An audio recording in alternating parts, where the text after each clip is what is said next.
Hello everyone, TimeToGrind here, and today I wanted to talk about SNKRX or Snakes, however we're pronouncing it, but either way, SNKRX is an absolute gem of a game that has blown up recently and it deserves all the attention it's gotten. Overall, it is an AutoChess Roguelike that takes inspiration from the classic Snake game or other Slither.io games that have kind of been popping up in the last couple of years. And so in the game, you'll be putting together a party of different units that all belong to a ton of different classes that all make up your snake. You can make your snake go left and right, and all of the units in that little snake will automatically attack enemies near them and use their abilities. So when you first start out in the game, you're shown a shop that has a couple of different units you can buy, and the game plays very similarly to other classic auto chess games like TFT or Dota Underlords and more, and so every unit has a specific ability they cast off cooldown and they belong into different classes. So there's some units like the Cleric that only belongs to the Healer class, or the Archer that only belongs to the Ranger class, but a lot of the units actually belong to several different classes, and each of these classes give you bonuses if you hit certain thresholds of unique units in your party that all belong to a specific class. So for the Healing class, if you have multiple unique healing units, the enemies have a chance to actually drop healing orbs when they die. And most of the alliance bonuses are all super unique and fun, and on top of that, each individual unit in themselves is unique in their own way. Some units do AoE damage, some shoot projectiles, some put down sentry guns, some spawn little minions to help you fight, some hurt themselves to buff your other units, and more. And the game does a really good job at making all of the units and classes feel super unique from each other, which makes the game have so much replayability because you want to keep trying out the new combos and strategies. But when you start out, obviously you can only buy a unit or two because you only start with 3 gold. So you do that and get into the game, which right now just kind of has you going through these 25 different difficulty levels that all have multiple waves, and it progressively gets harder and harder.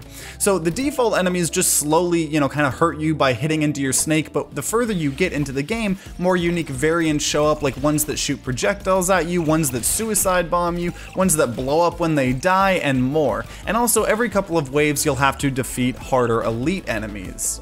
So you beat a wave and then you go to the shop to buy more units. When you get 3 of the same type of unit, you actually upgrade it into a level 2 version of that unit, which mainly just gives it more health. But if you get 3 level 2 units of the same type of, unit, they all combine into a super powerful level 3 version of it, which will actually unlock a new ability or power on each different unit. And like other auto chess games, you have to kind of know when to commit to certain strategies, and also when you need to pivot to other alliances if the game is giving you a ton of one class.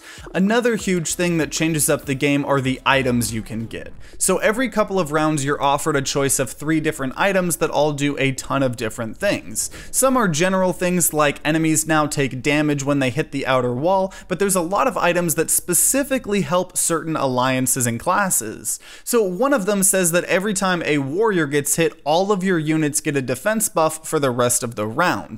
Or one that might make your rangers have a chance to shoot multiple projectiles. And these types of items allow you to get some insanely broken strats, especially if you can find ones for the classes you're going for. My only complaint with it is because there's so many classes and class-based items, sometimes you end up seeing a lot of items that will do absolutely nothing for you. There is a reroll button that allows you to spend some gold to reroll all of the items, but you can still get unlucky and just keep seeing ones that you don't really want. But that's part of the reason that being able to pivot strats if you get a really good item is super important.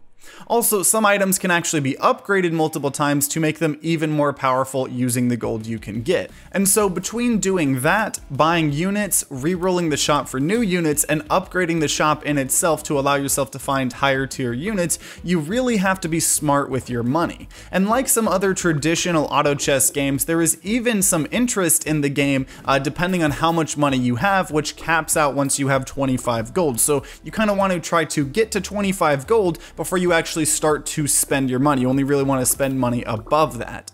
This is one of the other few things in the game that I'm not a big fan with, because I loved it when I first played, some of the original auto chess games. I liked having to worry about your money an insane amount, but after playing games like Hearthstone Battlegrounds, where your money resets every round, it kind of makes you feel less bad about spending your money, because you do kind of feel bad in the game when you spend money, especially if you're going below 25, because you should be saving it for interest, and it's just not like an optimal play, and it kind of sucks to have to play that way. And I don't think it's that bad, especially since it is just a single player game. I totally know it's just something that's kind of not my personal preference. And beyond the fact that you will want to keep playing the game over and over to try out all the new strats and builds, there's also an Ascension kind of system, new game plus type of thing, where when you beat the game, you unlock a new harder difficulty, but you're also allowed to have one extra unit in your snake train, which is an absolutely amazing way to reward people for beating the game and playing on harder difficulties, because it allows you to get even crazier builds, since you can have more units along with now getting more class bonuses.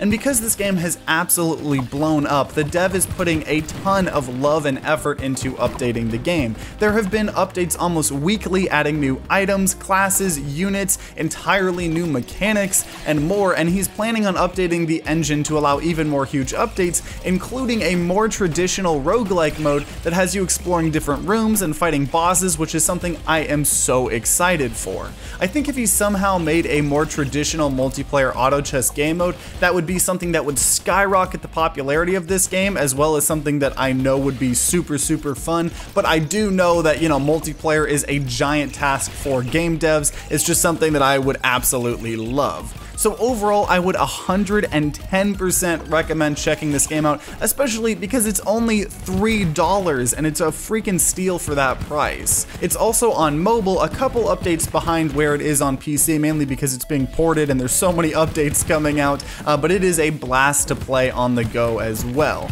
And if you want to see what some full runs look like, including some insanely busted runs, definitely check out the Let's Play series I have over the game. And if you have played SNKRX or just from watching gameplay, I would love to hear your guys' thoughts in the comments down below. Also consider subscribing, ringing that bell like all the big boy YouTubers say, to see more roguelike content, including SNKRX Let's Plays and even more reviews. And if you're going to be grinding out some of this game on your own, then I wish you guys luck, and see you all next time.